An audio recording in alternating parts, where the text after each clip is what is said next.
Lucas capítulo 10, verso 2. Quero ler o verso primeiro hoje e depois o versículo 19. Apenas esses dois versos que dizem o seguinte: Depois disso o Senhor designou outros 70 e os enviou de dois em dois para que o precedessem em cada cidade e lugar aonde ele estava para ir. E o versículo 19 diz: Eis aí vos dei autoridade para pisar de serpentes e escorpiões, e sobre todo o poder do inimigo, e nada, absolutamente, vos causará dano. Amém por isso? Que verdade bonita, não é verdade?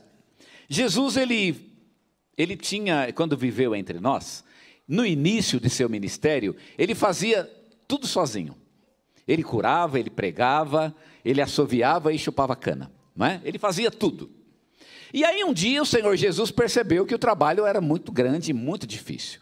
Ele viu que quanto mais ele trabalhava, mais o trabalho crescia. Porque Jesus ele foi muito bem sucedido, pelo menos num primeiro momento. Depois ele teve uma fase de popularidade, mas depois no terceiro ano do seu ministério, ele começou a ficar impopular. E aí as pessoas que primeiro encheram, né, o auditório de Jesus, num segundo momento eles começaram a ir embora, e quando terminou o ministério de Jesus, um pouquinho antes da sua morte, havia muito pouca gente ao redor de Jesus. Quase todo mundo havia abandonado a congregação do nosso Senhor, mas alguns ficaram, e os discípulos, os 12 e alguns outros ficaram com o Senhor. O fato é que nessa fase em que o trabalho crescia, Jesus percebeu que ele não podia dar conta do trabalho e por isso ele resolveu contar com a ajuda dos seus discípulos.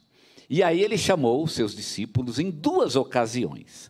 Numa primeira vez ele chamou os 12 e depois ele chamou os 70. E nós percebemos que havia um certo grupo de pessoas preparadas por Jesus para fazer essa obra. E qual era o plano de Jesus? Ele fez um roteiro das cidades aonde ele haveria de passar, e aí ele pensou: eu vou chamar então os meus discípulos e eles vão preparar a minha chegada. Eles iriam previamente naquela cidade, e eles iriam então fazer algum trabalho prévio. Primeiro, um trabalho de gerência e de organização da comitiva de Jesus. Alugando uma casa, preparando pousada, preparando alimentação para os discípulos, esse trabalho de gerência da própria estadia de Jesus. Mas também um trabalho de preparação espiritual, avisando a cidade que Jesus haveria de passar e preparando os corações dessas pessoas para receber o Senhor Jesus. E Jesus fez então um discurso, que está aqui no capítulo 10, mostrando para os discípulos como seria esse trabalho de confrontar o mundo com a mensagem do Evangelho. O discurso de Jesus foi, por assim dizer, uma preparação para aquilo que seria a vida da igreja, porque esse é o papel da igreja, andar pelo mundo e anunciar o Evangelho de Jesus Cristo. E Jesus, nesse texto, nos mostra que nós teríamos muita dificuldade. Seria difícil para os discípulos e seria difícil para a igreja. Irmãos, a obra missionária não é fácil. Quando a gente vê pessoas que não querem se envolver, eu até dou razão, porque realmente não é fácil. O trabalho missionário é difícil, o custo é enorme, as consequências são gigantescas, o esforço é tremendo, a dedicação é muita, e alguns têm dedicado muito mais do que dinheiro, bens materiais, tempo. Alguns têm sido obrigados a dar sua própria vida. Alguns vão e outros morrem nesse processo. A obra missionária sempre foi feita a um custo gigantesco. Se vocês falarem, Suzano, é difícil. Irmãos, a obra missionária é difícil. Jesus não nos chamou para uma tarefa fácil. É uma tarefa difícil. A igreja que não quer se envolver com missões, eu dou toda a razão. Não se envolva mesmo, porque realmente, se você for se envolver, se prepare, porque o trabalho é difícil. Os irmãos organizaram muitas igrejas, mas isso não foi com baixo custo. O custo foi enorme, enorme, dá trabalho. Então, se a igreja não quer trabalho, é melhor ela ficar aqui dentro, né? Cuidando de si mesma e não se envolver, porque realmente é difícil. O que nós vamos fazer? Que resposta vamos dar ao Senhor? Esse é o trabalho que Ele tem para nós. Vamos responder sim ou vamos responder Não. Deus chamou os seus profetas. Isaías, por exemplo. E Isaías respondeu ao Senhor: eis-me aqui, envia-me a mim. O que vamos responder ao Senhor? Se você responder não, você não vai ter tanto trabalho. Você pode continuar vivendo a sua vida e dedicando algum tempo ao Senhor, uma vez por semana. O tempo que você dedica, né? Uma vez por mês eu vou na igreja, não sei. Você continua vivendo essa vida. Mas se você disser sim, talvez isso vai exigir um pouco mais. Esse é o lado ruim. O lado bom é que quanto mais você dá ao Senhor, mais Ele dá a você também. Você vai ver Deus de uma outra forma, numa outra dimensão. Você vai começar a ver Deus usando a sua vida para fazer algo diferente neste mundo. Você vai ver o mundo sendo transformado e você sendo um instrumento de transformação. Você vai ser muito mais do que um seguidor. Você vai ser um discípulo de Jesus. O discípulo de Jesus é aquele que anda com Ele e que faz a obra dele. Então, irmãos, a mensagem que eu quero deixar hoje para vocês é: vamos avançar. A ideia de não fazer nada, ela é muito tentadora. Até eu me sinto tentado a não fazer nada. Mas essa tentação, ela não é boa. Ela pode ser da carne, pode ser do diabo, não importa, ela não é boa. Porque nós precisamos avançar. O Senhor está nos convidando para avançar. Por quê? Ele nos dá 3 dicas aqui nesse texto. Primeiro, porque Ele mesmo nos escolheu para avançar. O versículo 1 diz: depois disso, o Senhor designou. Designou significa que Ele chamou todo mundo. E Ele disse: olha, eu preciso de você, você. E foi apontando o dedo e Ele escolheu 70. Ele escolheu você, Ele me escolheu. Como é que eu vou dizer não para o Senhor, quando foi Ele mesmo que me escolheu? Se o Senhor fala: olha, quem quiser vem. Aí até que eu não diria nada, né? Fica lá em casa. Ele falou só quem quiser e eu não quero. Não é isso? Não, Ele não disse isso. Não é quem quiser venha. Não, Ele escolheu. E Ele nos escolheu para fazer a sua obra. Ele nos escolheu para ser bênção no seu reino e para proclamar as suas boas novas. O segundo motivo por que devemos avançar é porque é Ele mesmo quem nos envia. Somos enviados por Ele. O versículo 1 diz o seguinte: enviou de 2 em 2 para que o precedessem. Olha o texto, Ele enviou de 2 em 2. Por que de 2 em 2? Né? Vejam que eles foram enviados. Enviados significa que o Senhor os encaminhou. Vocês estão indo com a minha autoridade.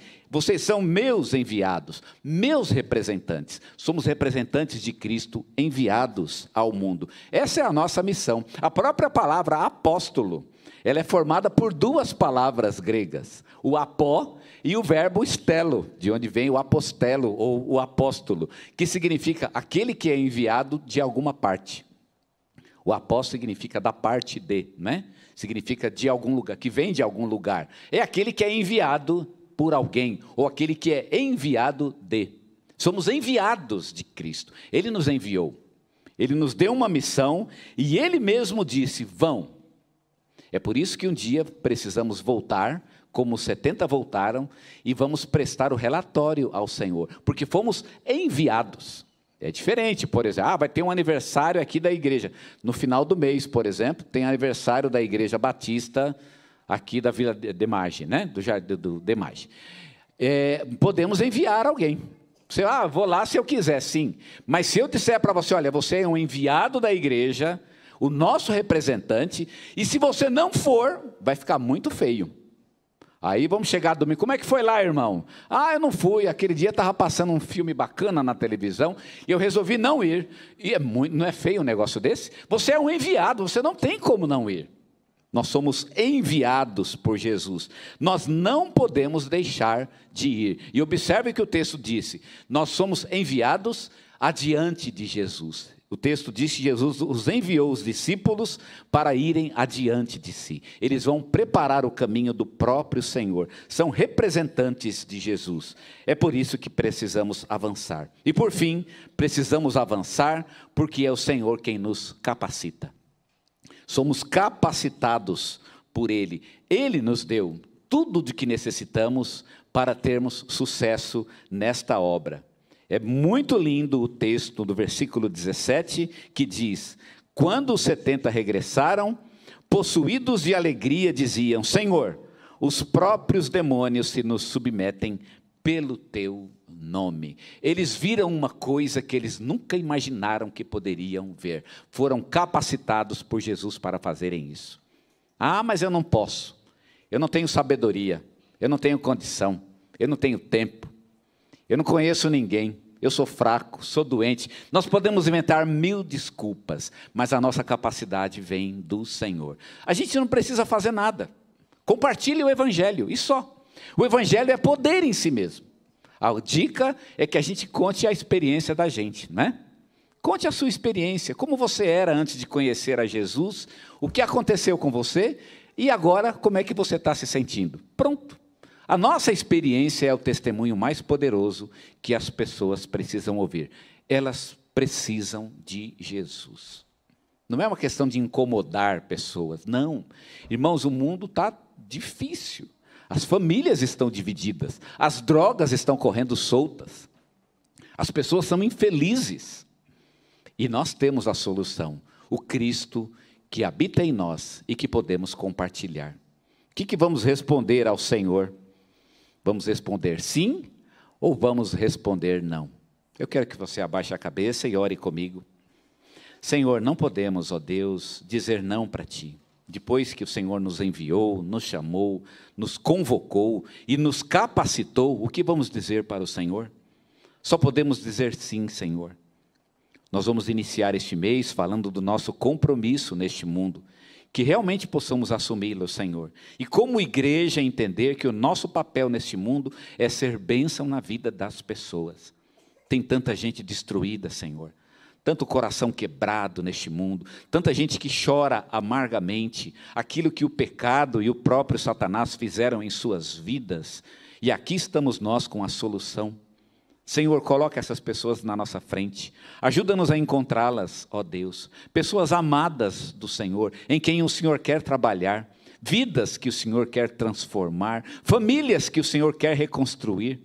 E que possamos, ó Pai, ser luz neste mundo. Ser sal, como o Senhor diz que devemos ser. Ó Deus, colocamos nossas vidas nas Tuas mãos. E clamamos a Ti, que o Senhor faça da nossa igreja uma igreja missionária de verdade, Senhor, que venha proclamar a Tua palavra. Dá-nos estratégias, Senhor, dá-nos a visão, e que possamos proclamar a esta cidade, a esta região, e onde mais o Senhor nos enviar, a mensagem salvadora de Jesus Cristo. Já que o Senhor nos escolheu, nos enviou e nos capacitou, que possamos então, ó Pai, responder sim ao Senhor e ver nossa vida sendo usada como um instrumento de transformação neste mundo para a glória de nosso Deus, que é o que queremos ver acontecer. Que seja assim, no nome do Senhor Jesus. Amém.